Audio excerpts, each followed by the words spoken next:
सिद्धी योग याग विधी येणे नो हे सिद्धी योग याग विधी येणे नो हे सिद्धी योग याग विधी येणे नो हे सिद्धी वायाची उपाधी दंभ धर्म वायाची उपाधी दंभ धर्म भावे वीण देव न कळे निसंदेह भावे वीण देव न कळे निसंदेह गुरु वीण अनुभव कैसा कळे गुरु वीण अनुभव कैसा कळे तपे वीण दैवत दिधल्या वीण प्राप्त तपे वीण दैवत दिल्या वीण प्राप्त तुझे वीण हित कोण सांगे तुझे वीण हित कोण सांगे ज्ञानदेव सांगे दृष्टांताची मात ज्ञानदेव सांगे दृष्टांताची मात ज्ञानदेव सांगे दृष्टांताची मात ज्ञानदेव सांगे दृष्टांताची मात साधूचे संगती तरणोपाय साधूचे संगती तरणोपाय भावे वीण देव न कळे निसंदेह भावे वीण देव न कळे निसंदेह गुरु वीण अनुभव कैसा कळे गुरु वीण अनुभव कैसा कळे गुरु वीण अनुभव कैसा कळे हो संत श्रेष्ठ ज्ञानेश्वर माऊलींनी हरिनामाची थोरवी सांगितली आणि माऊली नेवाशाला असताना एक मोठा विलक्षण प्रसंग घडला. माऊलींना भेटायला विविध क्षेत्रातली अधिकारी मंडळी तिथे आली. कोणी ज्ञान मार्गाचे अधिकारी, कोणी ध्यान मार्गाचे अधिकारी, कोणी कर्मनिष्ठेमध्ये सर्वोच्च पद प्राप्त केलेलं, अशी अनेक मंडळी माऊलींना भेटायला आली. आणि ती मंडळी माऊलींना म्हणतायत, माऊली आपण जे सांगता ते मोठं गोड आहे, छान आहे, हरिनामाच्या माध्यमातून आत्मोत्तन करावी आणि मोक्षाची प्राप्ती करून घ्यावी हे चांगलंच आहे, पण आम्ही जे मार्ग अनुसरतो ते काय कमी आहेत का? पतंजलींनी अष्टांग योग मार्ग सांगितला. बरं, अष्टांग योग वगळता काय कमी मार्ग आहेत का? लय योग आहे, क्रमयोग आहे, हठयोग आहे, पद्धती योग आहे, नानाविध प्रकारचे योग आहेत. मग त्यातूनही आत्मोन्नती आहे आणि मोक्षाची प्राप्ती आहेच की. मग तुम्ही एवढा हरिनाम हरिनाम का बरं सांगता? योगाचे अधिकारी बोलून गेल्यानंतर लगेच यागाचे म्हणजे यज्ञच्या ना अत्यंत प्रिय असे पूर्व मीमांसक उभे राहिले आणि ते म्हणाले, माऊली आम्ही तर यज्ञ यागविधी प्रतिदिनी करतो, आमची कर्मनिष्ठा अभंग आहे. मग आता आम्हाला सांगा, हे योग मार्गी, आम्ही याग मार्गी, हे ध्यान मार्गी, मग यांनी माणसांनी आत्मोन्नती करून घेतली, काय बिघडेल? माऊली प्रसन्नपणे हसली. मुलं अशाच आशंका विचारतात माऊलीला. आई रागवत नाही, समजावून सांगते मुलाला. तेव्हा माऊलींच्या समोर हे सगळे तथाकथित आत्मानुभूती बालकच होती. अहो 1400 वर्षांचे चांगदेव जिथे शरण आले माऊलींना, बाकीच्यांची काय कथा? तेव्हा माऊलींनी त्यांची समजूत घालण्यासाठी त्यांना कळावं म्हणून, त्यांना उमगावं म्हणून जो अभंग सांगितला तो हरिपाठाचा 5वा अभंग आहे. माऊली काय सांगते बघा, अष्टांग योग, निरनिराळ्या प्रकारचे यज्ञ, निरनिराळ्या प्रकारची धर्मकृत्य यांनी जीवनाला पूर्णता येत नाही. कदाचित त्याच्यातून मनामध्ये दंभ निर्माण होतो, याच्याशिवाय काही घडत नाही. म्हणून जो नैसर्गिक गुण आपल्या जवळ आहे, ज्याला भाव म्हणतात, ज्याला भक्ती म्हणतात, त्या मार्गाने आपण पुढे जावं हे सर्वोत्तम. माऊलींचे एक वचन आहे, देखे मनुष्य जात सकळ स्वभावतः भजनशीळ. प्रत्येक मनुष्य जन्मतःच हा भाव घेऊनच जन्माला येतो. आणि असा जर नसेल तर माऊलींनी म्हटले, माझी ये भक्ती विण जळवते जे आले पण, अगा पृथ्वीवरी पाषाण नसती काही. माझ्या भक्तीच्या उदात्ततेचा भावाचा स्पर्श ज्याच्या अंतःकरणाला नाही, तो मनुष्य म्हणजे या पृथ्वी तलावर जे दगड आहेत, पाषाण आहेत, त्यातून त्या माणसात काही फरकच नाही. समर्थांनी तर आणि चांगला एक सणसणीत टोला दिला अशा लोकांना. समर्थ म्हणतात, ज्याच्या अंतःकरणात भावभक्ती नाही, ऐसा प्राणी म्हैस मंगळू. आहा. आणि म्हणून भावभक्ती ही फार थोर आहे.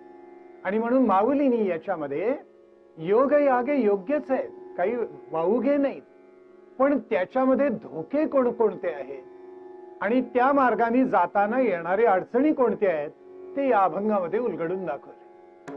अगदी पहिल्या चरणामध्ये माऊली म्हणते, योग याग विधी येणे नोहे सिद्धी. सिद्धी तर नाना प्रकारच्या असतात, अणिमा, लघिमा, महिमा, गिरिमा, नाना प्रकारच्या सांगितल्या. त्या सिद्धी वेगळ्या आणि महासिद्धी म्हणजे मोक्ष तो वेगळा. गीतेमध्ये सिद्धी हा शब्द अनेक वेळेला मुक्ती मोक्ष या न्यायाने वापरलेला आहे. तेव्हा माऊलींना इथे जी सिद्धी अपेक्षित आहे ती मोक्षाची सिद्धी आहे, मुक्तीची सिद्धी आहे, व्यवहारामधल्या सिद्धी नाही आहेत. वजन हलकच करायचं, मोठा आकार धारण करायचा, छोटं रूप धारण करायचं, असलं माऊली काही म्हणत नाहीये. बरं, आता अष्टांग योग पतंजलींनी सांगितलेला श्रेष्ठ आहेच आहे, पण तो प्रापंचिकांसाठी थोडा क्लिष्ट आहे. त्याला जो ध्यान धारणेला वेळ द्यायला पाहिजे तो अवघड आहे. बर, त्यातल्या पहिल्या 2 पायऱ्याच इतक्या अवघड आहेत. पहिली पायरी यम आणि दुसरी पायरी नियम. कोणकोणत्या पायऱ्या आहेत बघा. यम, त्याच्यामध्ये सत्य, अहिंसा, ब्रह्मचर्य, अस्तेय आणि अपरिग्रह, म्हणजे पूर्णपणे सामाजिक नीतिमत्ता 100%. आणि नियमामध्ये काय काय येतं? नियमामध्ये तप आहे, स्वाध्याय आहे, संतोष आहे, अंतर्बाह्य शुचित आहे आणि ईश्वर प्रणिधान आहे. म्हणजे 100% व्यक्तिगत सदाचार आणि उंचावलेली नीतिमत्ता आहे. आता हे किती जणांना साधेल सांगा बरं? फार अवघड आहे.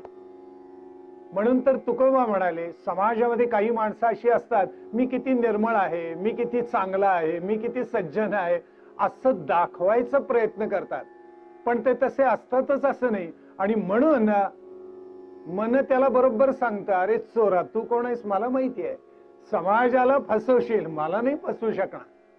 म्हणून तुकोबा म्हणाले, सत्य असत्यासी मन केले ग्वाही, ऐकेले नाही जनमता. मी सुधारलो की नाही, मी शुद्ध झालो की नाही, मी शेजाऱ्याला कशाला विचारायचं जाऊ? माझं मन मला बरोबर सांगतं की मी चांगला झालो किंवा नाही, हे बरोबर कळतच ना. आणि म्हणून माऊली असं म्हणते की हा जो अष्टांग योग आहे किंवा हठयोग आहे, लय योग आहे, क्रमयोग आहे, हे सगळे अवघडच आहे. प्रापंचिकांना तर विशेष अवघड आहेत, कारण याच्यामध्ये काही प्रमाणात देहदंड आहेच. त्या मानाने भक्तीचा मार्ग हा सुलभ आहे. आणि म्हणून माऊली जो भर देते तो हरिनामावर देते. हरी हरी. संचयात धनवर्धनम. पीएनजी तुमच्यासाठी घेऊन येत आहे एक धमाकेदार योजना, संचय योजना. 12 महिने 1000 रुपये भरा आणि 14व्या महिन्यामध्ये 13,000ची खरेदी करा. 24 महिने 1000 रुपये भरा आणि 27व्या महिन्यामध्ये खरेदी करा 27,000 रुपयांची. 36 महिने 1000 रुपये भरा आणि 40व्या महिन्यामध्ये 43,000ची खरेदी करा. याशिवाय मिळवा मजुरीवर 5% सूट. पीएनजी प्रस्तुत करत आहे फेस्टिव्ह 5, हिऱ्या माणकांनी सजलेले रॉयल कलेक्शन.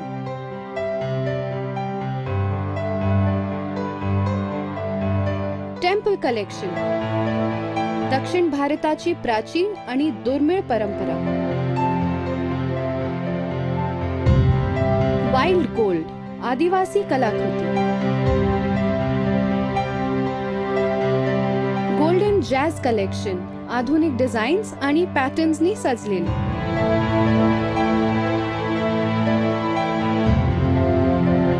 स्वराज्य कलेक्शन, परंपरेचा वसा सांगणारे.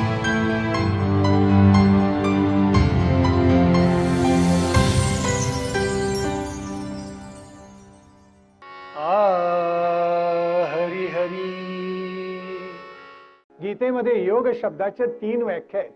योग कर्मसु कौशलम पहिली व्याख्या आहे.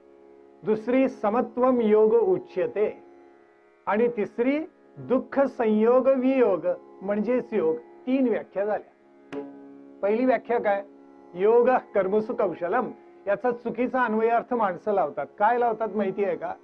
ते म्हणतात कर्मातलं कौशल्य म्हणजेच योग, असा जर अर्थ घेतला तर चोर सुद्धा योगीच झाला की. काय कौशल्य असतं त्याच्याजवळ? रात्री घरात घुसायचं, मालकाला पत्ता न लागू देता तिजोऱ्या फोडायच्या, धन धान्य सोनं नाणं सगळं पळवून न्यायचं, काही बाकी ठेवायचं नाही. यालाही कौशल्य लागतं. तेव्हा योग कर्मसु कौशलम याचा अर्थ असा नाहीये. मग काय बरं अर्थ आहे? योग कर्मसु कौशलम याचा अर्थ असा आहे की तुमच्या कर्माला योगाचा स्पर्श झाला पाहिजे, तेच कौशल्य. म्हणजे तुमचं कर्म आपोआप त्या कौशल्यामध्ये सात्विकतेमध्ये पालटतं आणि जनकल्याणाची कामं तुम्ही करता. दुसरी व्याख्या समत्वम योग उच्यते.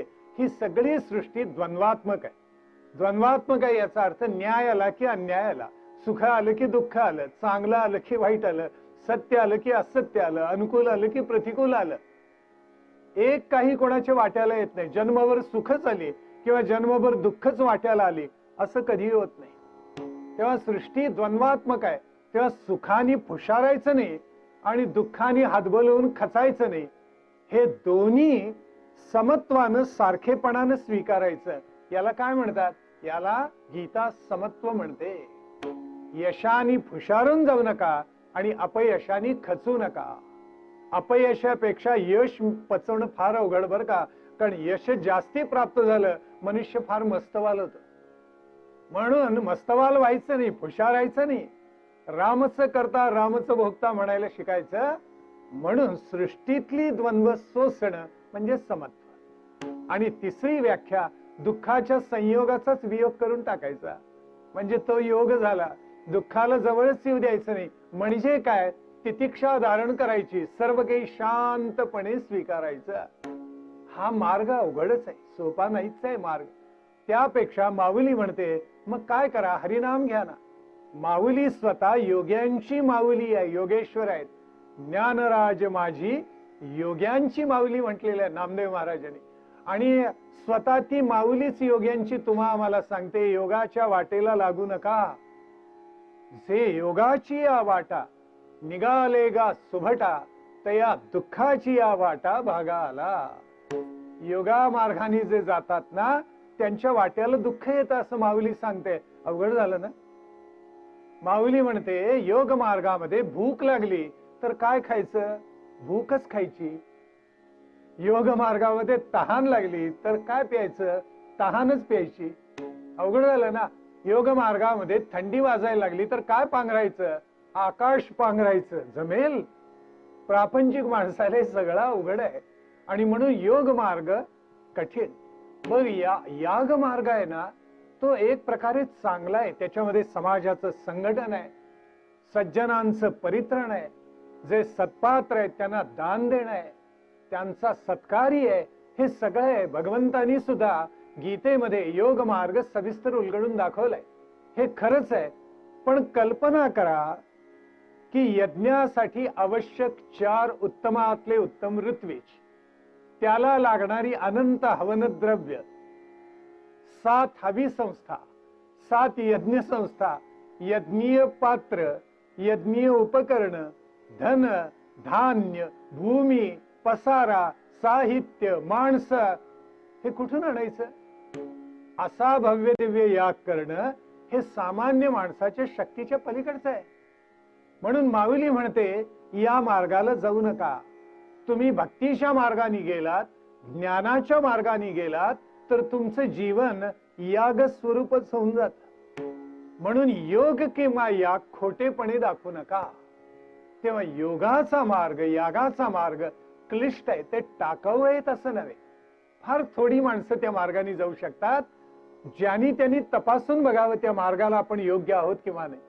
मग सोपा मार्ग कोणता? हरिनामाचा मार्ग सोपा. नाहीतर खोट्या आचरणाने काय होतं? माऊलींनी सांगितले दंभ वायाची उगा दंभ निर्माण होतो. दंभ कसा असतं, जे नाही आहे ते दाखवणं म्हणजे दंभ. म्हणजे खायला तूप नसलं तरी चालेल, मिशीला लावायला पाहिजे, याला म्हणायचं दंभ. जे नाही ते फुगवून दाखवायचं, खोटं दाखवायचं, याला दंभ असं म्हणतात. आणि म्हणून माऊली म्हणते हरिनाम घेत प्रगत व्हा. ते कसं व्हायचं, माऊलींनी दुसऱ्या चरणात सांगितले, भावे विण देव न कळे निसंदेह, गुरु विण अनुभव कैसा कळे. हरी हरी. संचयात धनवर्धनम. पीएनजी तुमच्यासाठी घेऊन येत आहे एक धमाकेदार योजना, संचय योजना. 12 महिने 1,000 रुपये भरा आणि 14व्या महिन्यामध्ये 13,000ची खरेदी करा. 24 महिने 1,000 रुपये भरा आणि 27व्या महिन्यामध्ये खरेदी करा 27,000 रुपयांची. 36 महिने 1,000 रुपये भरा आणि 40व्या महिन्यामध्ये 43,000ची खरेदी करा. याशिवाय मिळवा मजुरीवर 5% सूट. पीएनजी प्रस्तुत करत आहे फेस्टिव्ह 5, हिऱ्या माणकांनी सजलेले रॉयल कलेक्शन.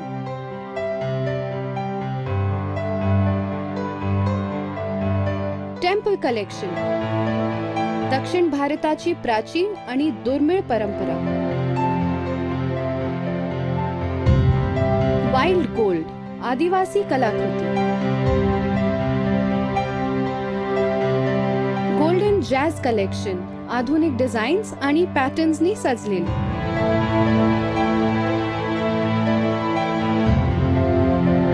स्वराज्य कलेक्शन, परंपरेचा वसा सांगणारे.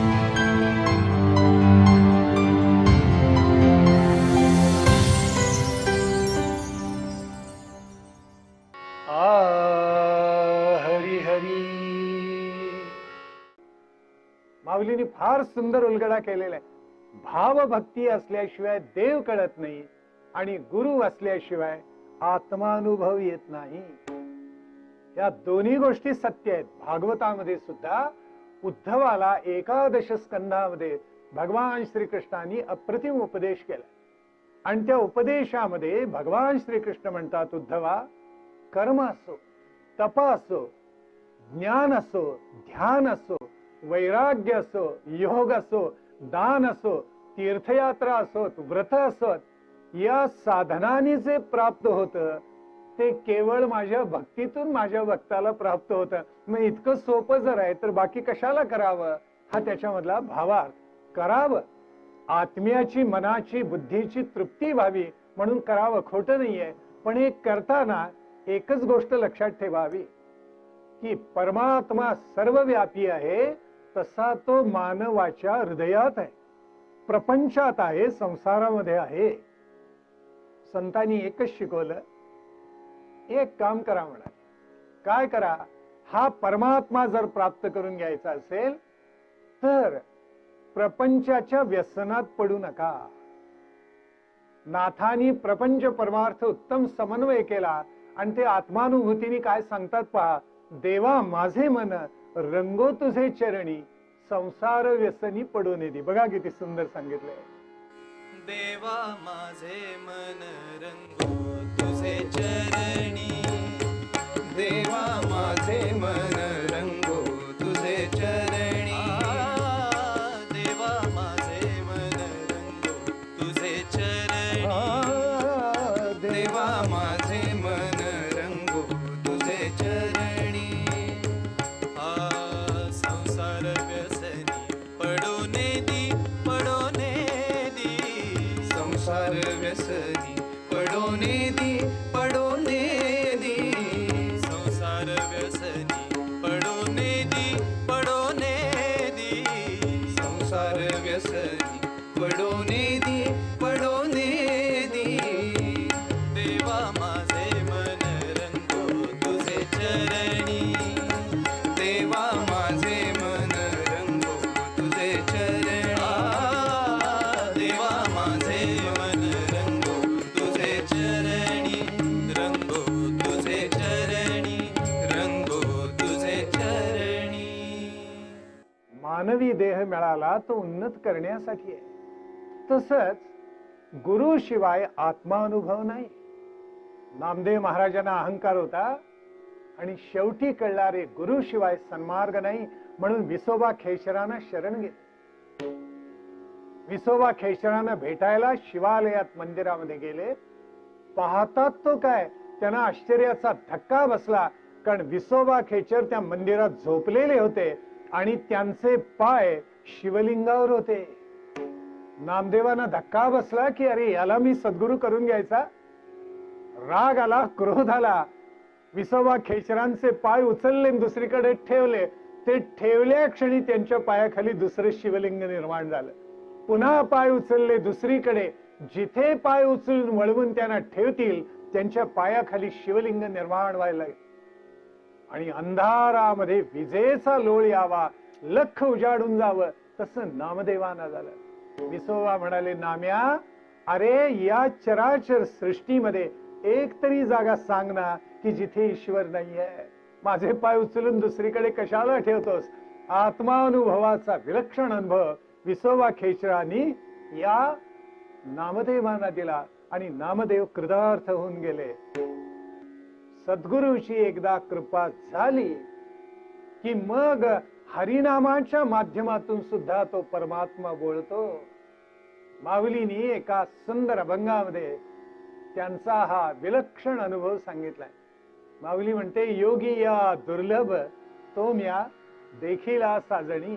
पहा माऊली काय म्हणते, योगी या दुर्लभ, योगी या दुर्लभ, योगी या दुर्लभ, योगी या दुर्लभ, तोम्या देखीला साजणी, तोम्या देखिला साजणी, तोम्या देखीला साजणी, तोम्या देखिला साजणी. पाहता पाहता पुरे नहीं धणी, पाहता पाहता पुरे नहीं धरणी, तोम्या देखीला साजणी, तोम्या देखिला साजणी, तोम्या देखिला साजणी. अनंत रूपे अनंत वेश देखिले म्या त्यासी, अनंत रूपे अनंत वेश देखिले म्या त्यासी, अनंत रूपे अनंत वेश देखिले म्या त्यासी, अनंत रूपे अनंत वेश देखिले म्या त्यासी. बाप रखुमा देवी वरू खूण बाणली कैसी, बाप रखुमा देवी वरू खूण बाणली कैसी, तोम्या देखिला साजणी, तोम्या देखिला साजणी, तोम्या देखिला साजणी, साजणी साजणी.